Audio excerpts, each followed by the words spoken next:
上世纪60、70年代的欧美，多元文化兴起，艺术发展空前繁荣。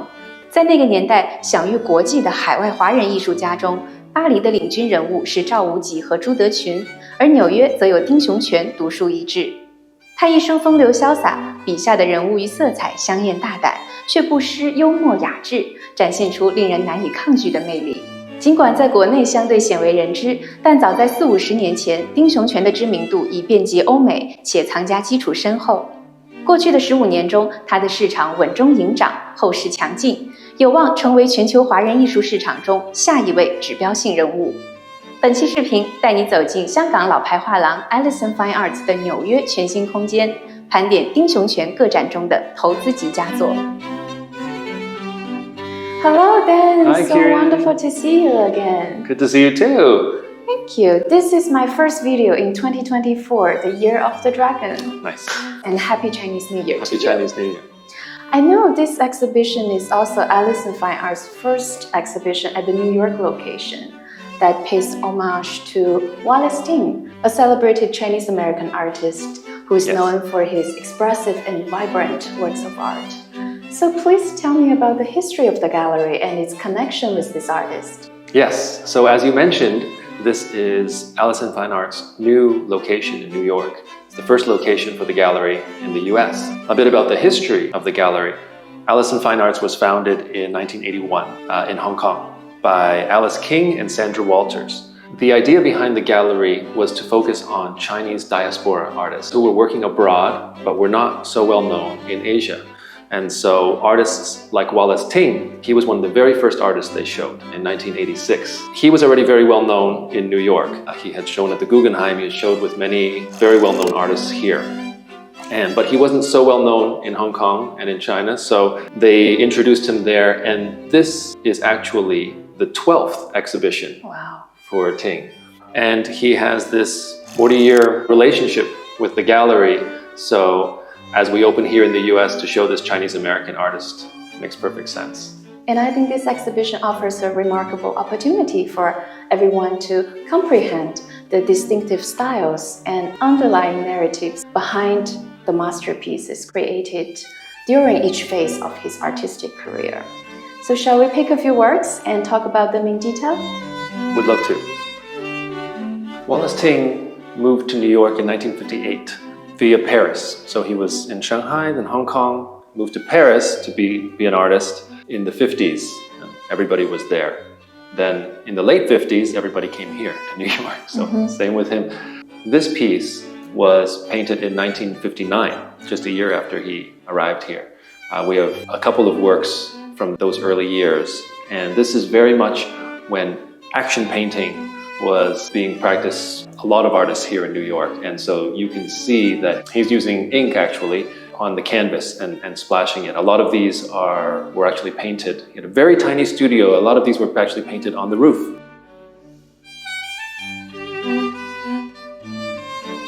So we come to this piece.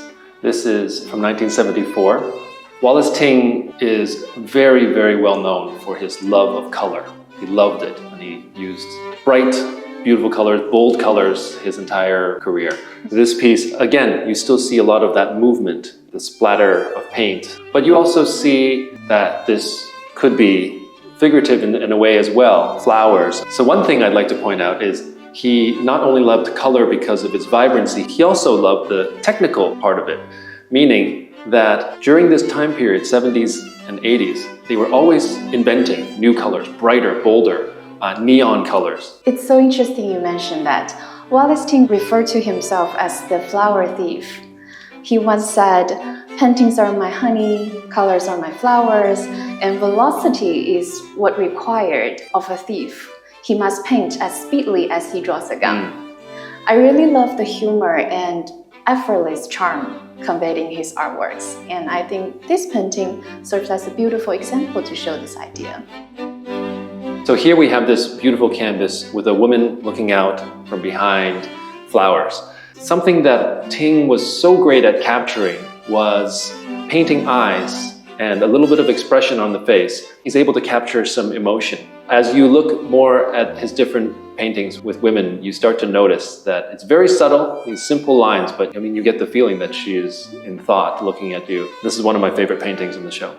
Absolutely, and I think the 1970s is also one of Ting's most sought after periods. And during this time, as you mentioned, his painting often featured bold, dripping brushworks with vibrant acrylic pigments on the canvas. And his signature style evolved through experimentations with figurative elements. For example, women, flowers, and animals. So you'll notice in the 1970s, Ting was still using acrylic, canvas, Western materials. And even the subject matter was a little bit more international. You'll see that as his career progressed, he began to reincorporate traditional materials into his work. I could show you the next piece here. We can talk about that a little bit. So here we have a gorgeous 3-panel piece by Ting. And this was painted in the 90s. He started to use traditional materials again, traditional Chinese materials, meaning this is actually painted on paper, it's shrem paper. But not only the materials, but even the subject matter also goes back to his heritage. The dress looks much more Asian, even the faces, the horse is a Tang Dynasty style horse.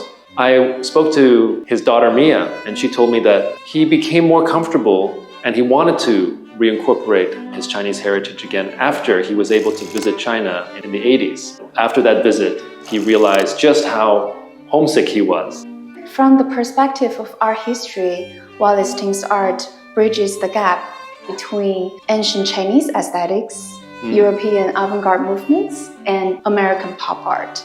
He has established an international reputation and has significant presence in both art institutions and private collections around the world. Yes, that's right. His artworks are included in many of the top institutions all around the world. M+ in Hong Kong, of course, but here in New York, the Metropolitan Museum of Art, and the Tate in London. There are many more collections, both in Europe and here in the US, that his work is in the collections of. However, it wasn't until last year that he had his very first museum retrospective in the US. And that is still on. It's now at the NSU Art Museum down in Fort Lauderdale in Florida. In this room of the exhibition, we focus on some of Walasse Ting's favorite themes. So for example, parrots. These actually were from his frequent visits to Florida because his wife's family was down there. You see grasshoppers, there's watermelon, there's cats. Of course, the women always make an appearance as well. This exhibition is, outside of the museum retrospective, the largest collection of Ting works in one place in over 40 years. We work closely with the Walasse Ting estate. All of these pieces were painted here in New York and preserved by the estate. So we feel very lucky that we're able to present such top-notch selection of his works. The overall caliber of his works is exceptional, with a stable and upward trending performance in the secondary market over the past decade. Despite being currently undervalued, this situation actually offers an excellent opportunity for prospective buyers to enter the market. In my opinion, Ting's work reflects a unique artistic identity, making a great choice for art collectors seeking a blend of cultural diversity and individual creativity in their collection. Just like some of the other artists that Alisan Fine Arts worked with in the 80s, Zhao Qi, Chu Chun in Paris, Walasse Ting was the American, the star here. I would agree that he is undervalued compared to his peers. He was the Asian American, one of the first international Asian American artists collected globally. He paved the way for so many artists after him. Thank you so much, Dan, for sharing your insight. This is amazing. I really appreciate you coming. 那我们今天的画廊私访就先到这里。中国年到了，祝镜头前的你龙瑞盈门，事事如意。感谢在过去3年时间里对我们视频栏目的关注和支持。我们会继续为你提供西方艺术品投资收藏的专业建议。如果你想收藏今天视频中介绍的作品，可以在视频下方找到我们的联系方式。如果你喜欢本期的视频，别忘了点赞、评论、收藏、转发。我们下期见啦！